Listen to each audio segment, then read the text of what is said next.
Hey folks, George here. Today we're going to conclude our series on just war, or ethics in war. Last time we heard from Haig Khatchatorian, who applied just war criteria and applied that to examples of terrorism and concluded that terrorism can never fulfill just war criteria, and thus terrorism is not justified. Today, we're going to hear from Andrew Valls in his article, Can Terrorism Be Justified? He is going to conclude that sometimes terrorism can indeed fulfill just war criteria. Again, I'm going to repeat something I said last time in the Khatchatorian article, which is, I find it fascinating that these thinkers are applying just war theory to different kinds of war actions or violent actions. I think it serves as a nice model for you if you want to apply just war theory to some of your favorite conflicts that you want to analyze. So if you do want to analyze these kind of conflicts, both Khatchatorian's article last time and Andrew Valls' article this time show us how to apply those just war criteria. So let's start with Andrew Valls.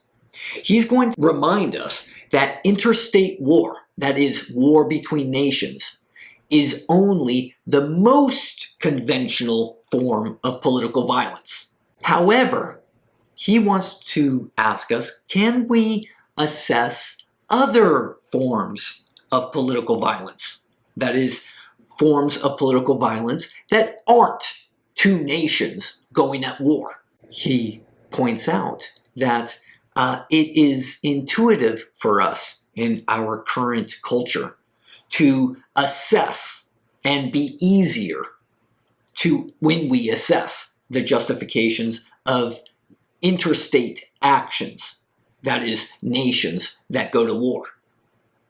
We assume that there is some justice on one side or the other.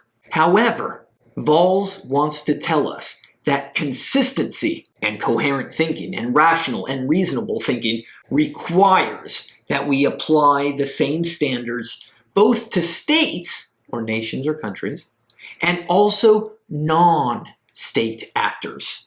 Some thinkers will suggest that there's relevant differences between nations and non-state actors.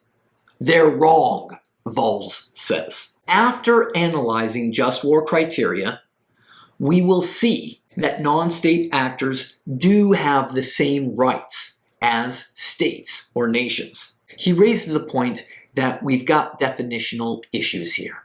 That is, how do we define terrorism? Frequently, it's defined as murder or intrinsically unjust. But starting out that way is already question-begging. And Khatchatorian recognized this too, by the way. One of the reasons we'll recall that Khatchatorian gave for saying that terrorism is not justified is because it's indiscriminate. It attacks innocent people as well as soldiers or warriors. But Valls points out terrorism does not need to be indiscriminate in this way. And that reminds me, George, now I'm thinking, I'm like, wait, when has terrorism ever been against appropriate actors? And I'm thinking of the attack on the USS Cole, or more recently, a terrorist attack against a military base here in America. So Valls suggests it's best if we avoid the word terrorism altogether. Why? Because terrorism keeps us, and it's too loaded a word. Instead, let's use the word political violence. Let's use the concept, the notion of political violence. That is, when is political violence justified. Just war theory gives us a set of criteria. Let's see how different kinds of political violence might fit that just war criteria given by Aquinas, Walzer, and a long tradition of just war theorists. Let's remind ourselves that there is jus ad bellum, or justice in waging war. What makes it just to wage war? A just cause, which typically is self-defense against an aggressor state. This, of course, should be intuitive to us because it's related to my and your individual right to self-defense, right? In fact, however, Valls will remind us, states or nations only have a right to self-defense insofar as they protect their own people. What if a state mistreats its people? The current consensus is that certain groups, non-state groups, do have rights of self-determination.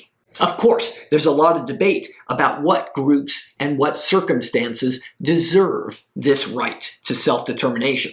Which groups do have the right to revolt and win, and under what circumstances?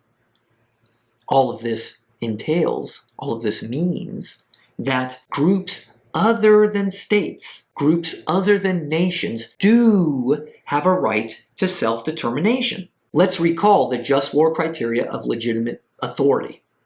That is, typically, only states have the right to wage war. That is, states have a monopoly over the use of force. I cannot wage a war, for example.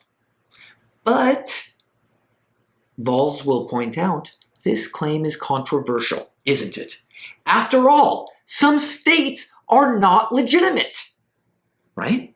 Some states are not legitimate. What might make some state non-legitimate? Well, as I just mentioned, what if a state abuses its own people, or oppresses its own people, or kills its own people? That would be, I think, for Valls, and I hope for you too, an illegitimate state. However, if some other group or organization claims to act on behalf of the people, then it is legitimate, according to Valls. 1, it must claim that it is legitimate. Furthermore, it must be perceived as legitimate by the people that it claims to represent. By the way, there are so many groups like this around the world who are trying to vie for their own legitimacy and their own self-determination. We cannot discount such groups simply because of some accident of history that says this is a state, but that is not. Valls says that is completely arbitrary when we talk about legitimate authority. Well then, how can we determine if some organization or some figure is a legitimate authority? Valls recognizes that's a hard question. There's no one answer. However, we can't demand more than we do by states.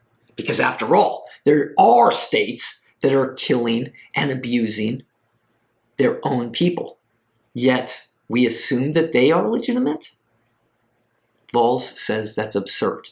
If we hold states to certain standards regarding their legitimacy, why shouldn't we hold non-state organizations or non-state groups to something similar standards? Valls points next to the criteria of right intention. That is, in waging war, they must have the right intention. If an organization is legitimate, it can have right intentions. What about the criteria of last resort? Right? Waging political violence must be a last resort, according to just war theory. If states can wage war as a last resort, then guess what? Non-state groups should be able to also wage war as a last resort. There is no rational reason or justification for the double standard between states and non-states. Next, Valls asks us to consider the just war criterion of the probability of success. That is, waging war is only just if the probability of success of winning the war is reasonable. Last time, Kachadorian suggested that no terrorism has ever been successful. But that, according to Valls, is only because of their loaded definition of terrorism. Some terrorist acts have been successful. Of course, every nation that gained its independence in recent memory over the last, let's say, 100 years started as a revolutionary group, as a non-state actor. Obviously, they would be considered by people like Kachadorian as terrorists. But when they did win their independence, what happened? They created their own state. Just look at a world map from when I was a kid, way back in the 1900s, versus a world map today. There are so many different countries all over the world that weren't there a short time ago. The reason to point that out is to suggest that terrorism has been successful. The next criterion that Valls examines is the criterion of proportionality. That is, the evil caused by the political violence must be outweighed by the good that will come from the success of the political violence, right? Of course, as Yoder first mentioned and Kachadorian recognizes, Valls now echoes also. It's terribly hard to calculate this. How are we supposed to calculate this? This is a very controversial question. However, if it can be judged for states, then guess what? It can also be judged for non-state actors as well.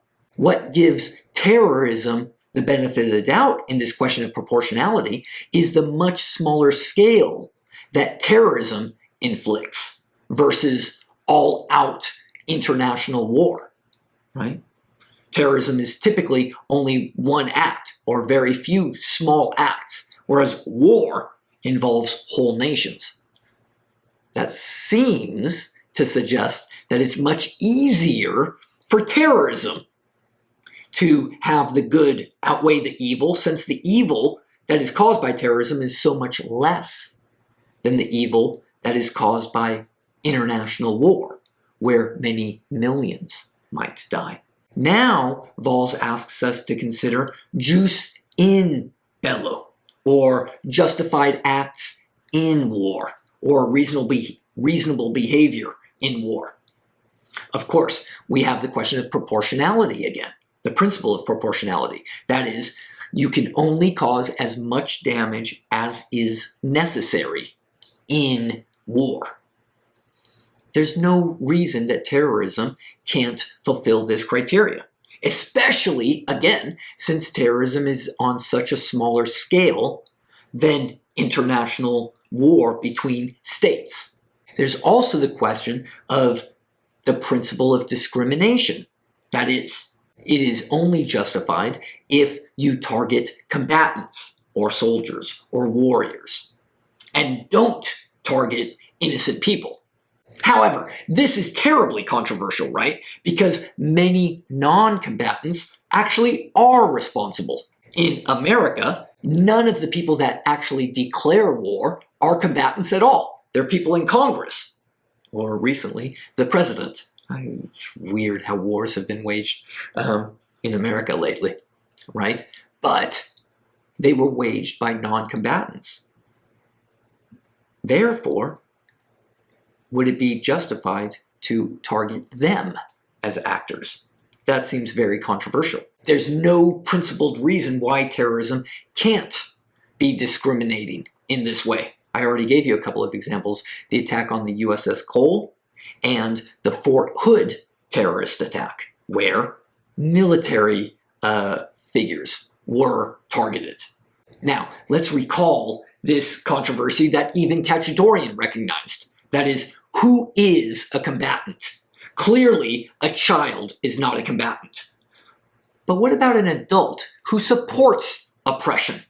Might that be a combatant or a legitimate target of political violence? Hard question, isn't it?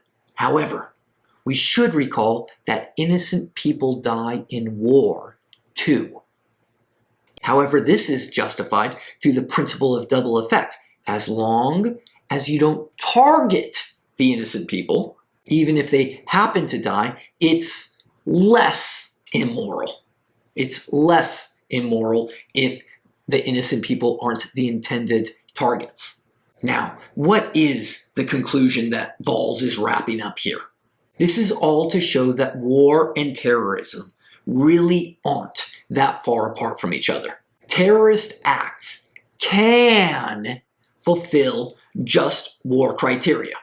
The problem is that many people just assume a double standard between state actors and non-state actors.